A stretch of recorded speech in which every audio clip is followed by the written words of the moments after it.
नमस्कार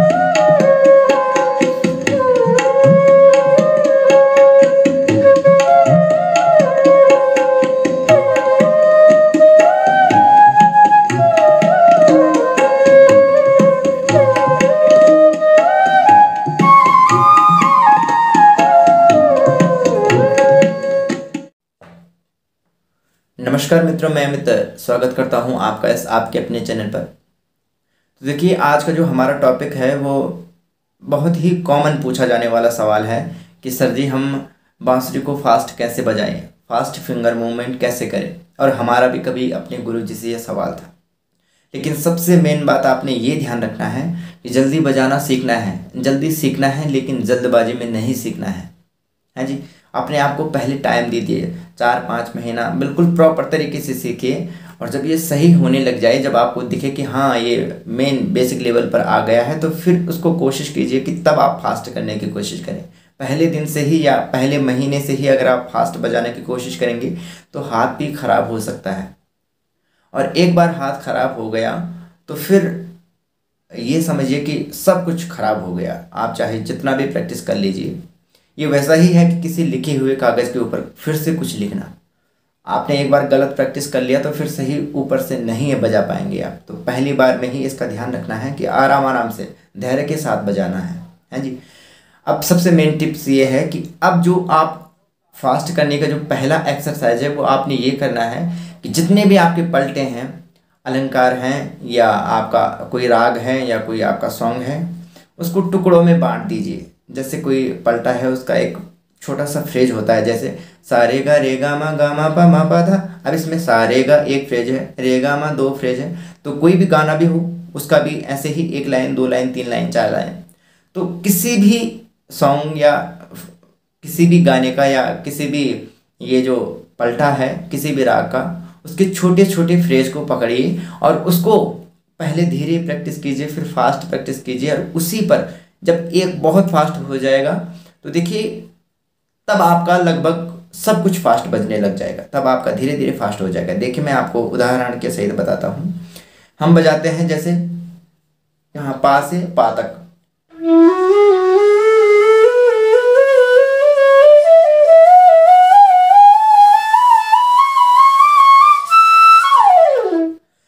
तो ये हमने बजाया। लेकिन आपने अगर फास्ट बजाना सीखना है, फास्ट करना है, तो इसका इतना पकड़िए सिर्फ।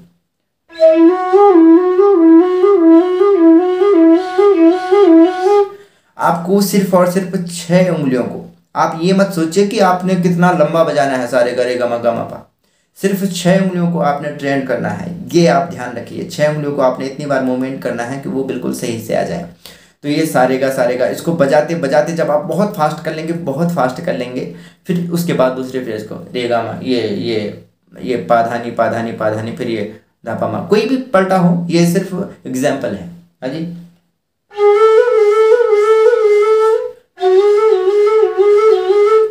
फास्ट करते करते इसको बहुत फास्ट करना है और बहुत आसानी से भी आ जाएगा। अगर आप एक ही पलटे पर लगातार लगे रहेंगे, एक ही फ्रेज पर, तो बहुत आसानी से आ जाएगा। ठीक है।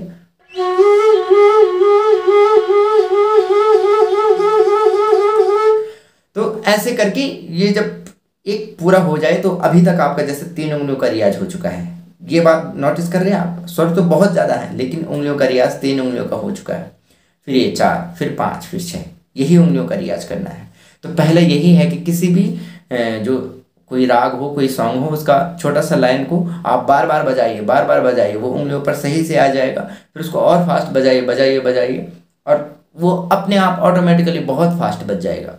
है जी। इसमें टाइम लग सकता है। किसी भी चीज़ को अगर आप फास्ट बजाएंगे तो आप धैर्य रखिए, लगभग 1 से 15 दिन तक लगातार एक ही चीज़ को बजाते जाइए, तब जाके ये आपका फिंगर फास्ट होगा।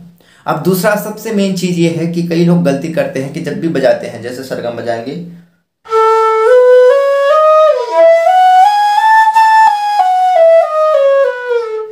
तो उंगलियों को इतना ऊपर नहीं रखना है। सा रे गा मा पा धा नी सा, जितना ऊपर रहेगा उंगलियों को नीचे लाने में उतना ही टाइम लगेगा। और दूसरा चीज़, वो ऊपर से जब नीचे आएंगे तो आपको अंदाज़ा नहीं लगेगा कि होल कहाँ पर प्रॉपरली बंद होगा। कई भी आप ऊपर से अगर ऐसे करेंगे तो कई बार गैप हो जाएगा, तो वो गैप बचाने के लिए और जो टाइम है उसको बचाने के लिए आपने क्या करना है कि लगभग आधा इंच इतना अगर आप ऊपर रखेंगे तो किसी भी स्वर पर कोई इफेक्ट नहीं पड़ेगा। इतने में वही है जो इतना ऊपर रख करके बजेगा, तो ऊपर नहीं रखना है, सिर्फ आधा। जैसे सारे गामा देखिए, मानिए उंगलियां तैयार हैं कि जैसे अभी उनका नंबर आएगा, और अगर नीचे रहेगा तो उनको याद भी रहेगा है जी कि हमने यहाँ पर जाना है, और तुरंत होल के ठीक ऊपर ही आएंगे। इतना ऊपर से अगर नीचे करेंगे तो गड़बड़ भी हो जाएगा, खुल जाएगा है जी। तो बस ये इसका आपने ध्यान देना है कि ज़्यादा ऊपर नहीं, बस आधा इंच, चाहे आप कोई भी स्वर बजाएं। अब जो तीसरे नंबर का चीज़ है वो बहुत ही महत्वपूर्ण है जी। उसमें कोई दिक्कत नहीं है, आप बहुत आराम से कर सकते हैं, लेकिन आपने क्या करना है कि बिल्कुल भी जल्दबाजी नहीं करनी है। इसमें आपने अपना जो तबला है, टेम्पो है, उसके साथ ताल के साथ अपना कोई भी एक पलटा लिया, उसको चाहे आप बड़े फ्रेज में कर सकते हैं। अगर आप उसको बड़े फ्रेज में करते हैं तो तब क्या करना है, ये अपना जैसे बीपीएम आपने शुरू किया 100 से शुरू किया है जी, आप शुरुआत कर रहे हैं तो 100 से शुरू किया, और ये